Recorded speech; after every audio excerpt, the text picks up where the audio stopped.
Olá, é, dando prosseguimento aos vídeos que eu estou fazendo a respeito dos presidenciáveis, vou falar agora sobre o candidato do PT, né? Que atualmente é o Lula, né? Mas que muito provavelmente vai ter a candidatura impugnada e vai ser o Haddad, né?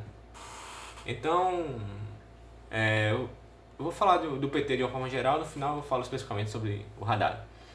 E antes eu queria falar sobre como eu vejo os governos PT que aconteceram, né, de 2002 até a queda de Dilma via impeachment agora em 2016. É, o Lula, ele se elegeu presidente em 2002. Antes disso ele tinha disputado 3 eleições. Foi derrotado em 89 por Collor, 94 por FHC e 98 por FHC também. Em 2002 ele deu uma suavizada no discurso. Ele assinou uma carta aos brasileiros que basicamente dizia o seguinte, né, que o PT não ia partir para radicalismos, que o PT ia conviver bem com os fundamentos do mercado, que o PT ia manter a política econômica do governo anterior, do governo PSDB, o tripé macroeconômico. E com esse discurso mais ponderado, ele conseguiu atrair setores do mercado, né? Inclusive o vice de Lula era um empresário, José Alencar, né? E conseguiu se eleger presidente. E foi exatamente isso que o PT fez quando assumiu. O Lula, quando assumiu, ele colocou na presidência do Banco Central o Henrique Meirelles, né? O Henrique Meirelles é o candidato à presidência pelo PMDB, né? Que as pessoas nessa campanha estão taxando de neoliberal, de candidato aí das elites, né? Dos banqueiros. Ele era o presidente do Banco Central do governo Lula. O ministro da Fazenda do governo Lula, a princípio, foi o Antônio Palocci. Antônio Palocci era um cara com uma visão bem ortodoxa de economia no governo Lula. Tanto é que ele elogiava bastante a política econômica do governo do PSDB, ele elogiava bastante o Pedro Malan, elogiava bastante o Armindo Fraga, e o FHC também elogiava o Palocci, né, a sua atuação no governo Lula. Então, o Palocci era definitivamente um ortodoxo, ele seguia a cartilha ortodoxa da economia. E foi essa política econômica que o PT seguiu no início do seu governo, né, com o Lula, né, fazendo inclusive reformas microeconômicas importantes, né, a lei das falências, fez uma mini reforma da Previdência, que inclusive foi o que motivou o surgimento do PSOL, né, Luiz Helena, Babá, né, que se opuseram à reforma da Previdência do PT na época, né, foram expulsos, né, do Partido dos Trabalhadores e depois, né, acabaram por fundar o PSOL lá em 2005, né, essa é a história registrada, né, para todos que quiserem ver, né, quem lembrar aí dessa história, foi isso que aconteceu.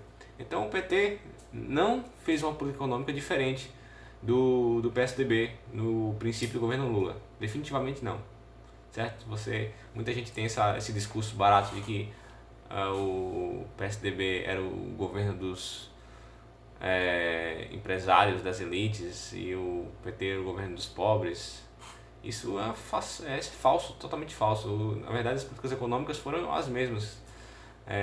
Inclusive, a parte de políticas sociais, o PSDB já estava com a economia mais organizada e começando a implementar, né? O Bolsa Escola já surgiu no governo FHC, os medicamentos genéricos, né, surgiram no governo FHC, o Luz no Campo, né, que depois teve o Luz para Todos no governo PT, né, o Bolsa Escola acabou se juntando com outros projetos e virando Bolsa Família.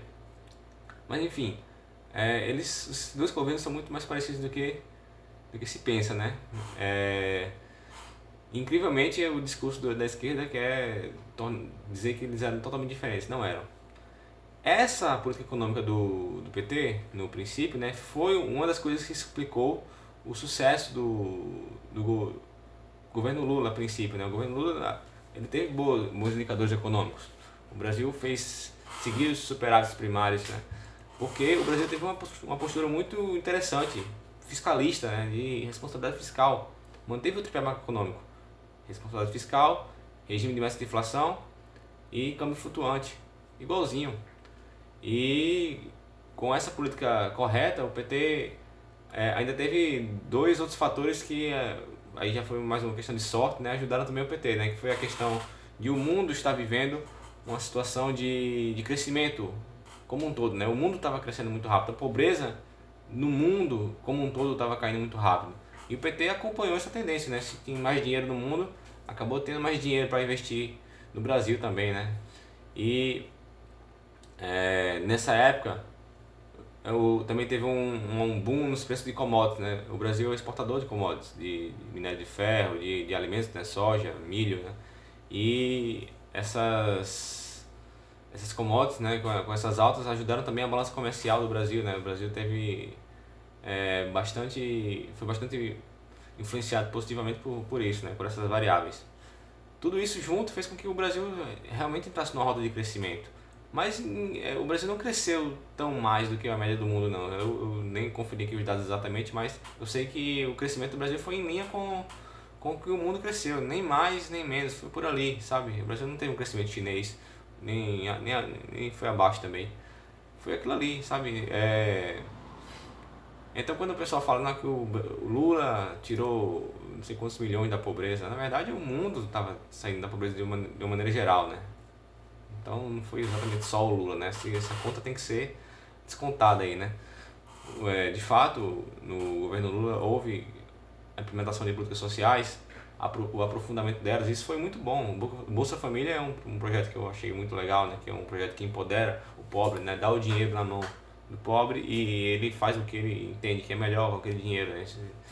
Então eu acho interessante esse programa. Só que o PT terminou se perdendo aí. Em 2005, né, com as crises ali do mensalão, outros denúncias de corrupção, o Palocci terminou caindo, né? Teve um caso lá com um caseiro, né, o Francinaldo, não lembro exatamente. Eu sei que o Palocci terminou caindo. O Palocci era o cabeça dessa política econômica.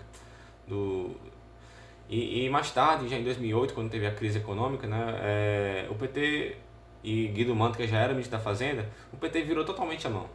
Ele deixou de seguir uma política econômica mais ortodoxa e passou a tentar induzir o crescimento através do gasto público, através do subsídio. A princípio como um movimento anticíclico, né?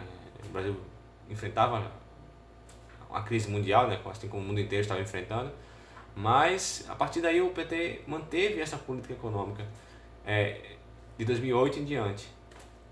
E aí foi uma mudança radical em relação ao que o PT estava fazendo. Esse tipo de política econômica ela costuma funcionar a curto prazo. Realmente você estimula demanda, estimula o consumo e isso gera um crescimento econômico, mas isso cobra o seu preço lá na frente. Não foi a primeira vez que isso foi tentado na história do país, nem na história do mundo, né? No governo militar, por exemplo, na ditadura militar, houve um milagre econômico, né?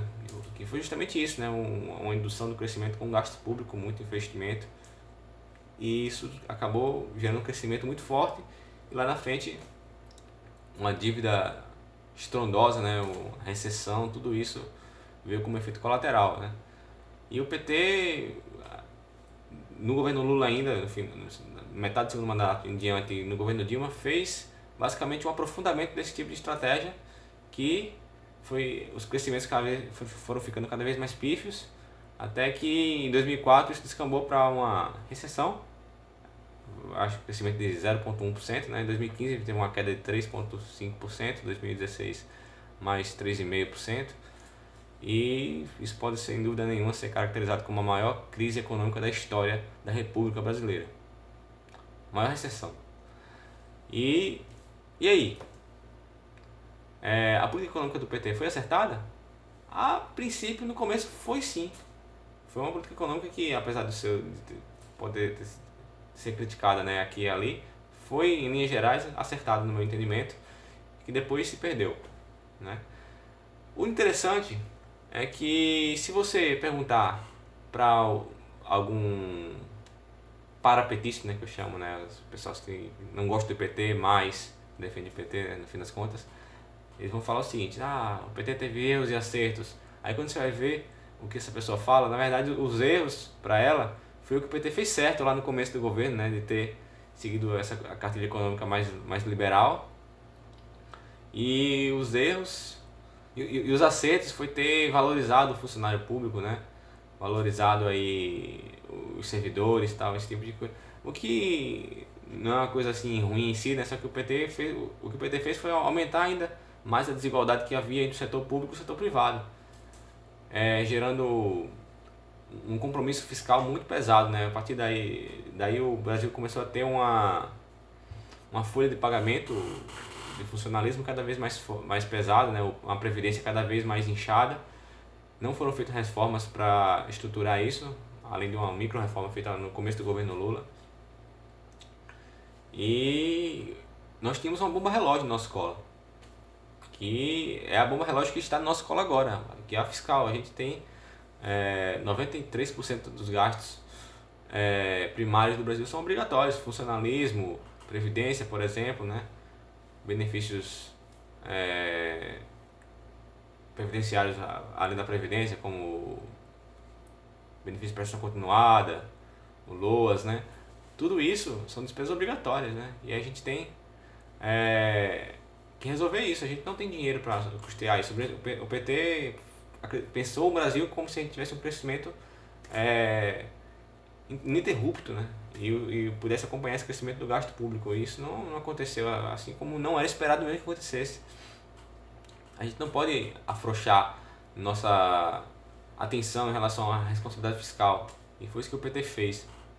De maneira lamentável, né? Nos colocou nessa crise. A crise que nós vivemos em 2015, 2016 foi culpa unicamente do PT.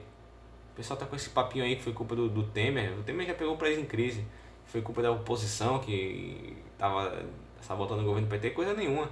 A culpa de ter vindo essa crise aí no governo Dilma foi uma semente que o PT plantou lá atrás, com uma política econômica equivocada, que começou já lá no segundo mandato do governo Lula, né? Uma frouxidão, né, em relação aos gastos públicos e também uma política econômica equivocada em relação ao desenvolvimentismo, né? Teve o PAC 1, o PAC 2 aí com Dilma, né? Muito gasto público ineficiente, muita corrupção e sem retorno no crescimento a longo prazo, né? Então essa é a minha visão do PT. Foi um governo que começou bem, lá com a figura do Palocci, a figura do Meirelles, e depois se perdeu totalmente. Então, só para concluir aqui. Então, vamos nos perguntar hoje sobre o Haddad, né? Você acha que o Haddad hoje ele tem mais chance de ser um Palocci? Não estou falando da figura do Palocci. Palocci também é um corrupto, né? Mas estou falando da filosofia econômica, tá? Ele tem mais chance de ser uma pessoa que pensa como o Palocci economicamente ou pensa como a Dilma? Vamos analisar o eleitorado hoje que apoia o PT. O eleitorado do PT hoje ele quer o quê? Ele quer mais política econômica parecida com a do Temer, de responsabilidade fiscal, de fazer as reformas necessárias, ou quer uma política econômica mais parecida com a Dilma, né, de voltar a incentivar gasto público, né, para poder induzir crescimento. Aliás, o PT está afirmando abertamente que é isso que ele quer fazer de novo, né, tentar novamente a receita que deu errado. Então, como é que isso pode dar certo? Sobretudo hoje que a gente está com a crise fiscal, 80% da nossa dívida está hoje 80% dívida sobre PIB, né? A razão, né? Dívida líquida sobre PIB está 80%. E aí? Como é que a gente faz para fazer funcionar essa política do PT num cenário como esse? Não existe. A gente precisa urgentemente fazer reformas fiscais, senão a gente vai para o buraco. A nossa crise pode aprofundar. A gente vê aí no caso nossos vizinhos como a Argentina, Venezuela, ou mesmo a Grécia lá na Europa, né, que ousaram desafiar a aritmética e perderam. A gente não pode se dar esse luxo. O PT hoje aparece com uma agenda irresponsável economicamente. Se você tem esperança de voltar no PT para restabelecer o que foi o governo Lula, isso não vai acontecer. Não vai, porque não tem caminho que nos leve à prosperidade que não seja a responsabilidade econômica, reformas fiscais estruturantes muito incisivas. Fora desse caminho a gente não vai conseguir resolver nossos problemas. E se você alimenta essa esperança, por favor, reveja o que você está pensando, né? O eleitor médio, em geral, ele tende a associar o período, né, que ele viveu com o político que estava governando naquele período. Mas às vezes um erro que o político comete só vai gerar consequências lá na frente, no mandato do político seguinte.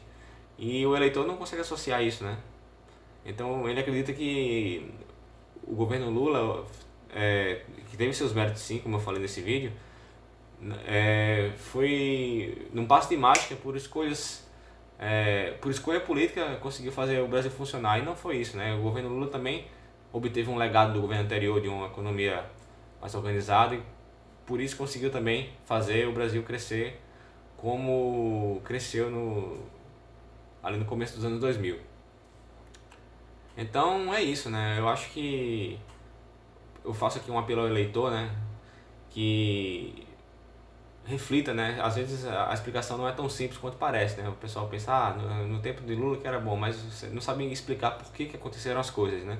E o que é que pode acontecer se a gente tentar repetir a fórmula que deu errado agora com o governo Dilma, né? A gente pode entrar numa crise pior do que o que a gente passou, e isso não vai ser legal de ver se acontecer. Então vamos ter muita responsabilidade com o voto. Essa é a parte 1 explicando por que eu não voto no PT nessa eleição. E não pretendo voltar nem tão cedo, né, nesse partido, mas eu pretendo fazer um segundo vídeo falando sobre outros aspectos que me fazem rejeitar completamente a possibilidade de votar no PT, certo? Nesse vídeo número 1 eu foquei mais na parte da economia, e no vídeo número 2 eu vou focar em outros aspectos que para mim são igualmente relevantes e muito graves, ok? Pessoal, um abraço, comentários construtivos, debates são bem-vindos. Se for só pra xingar, por favor, pode xingar também, mas eu não vou responder, tá ok? Um abraço, tchau, tchau.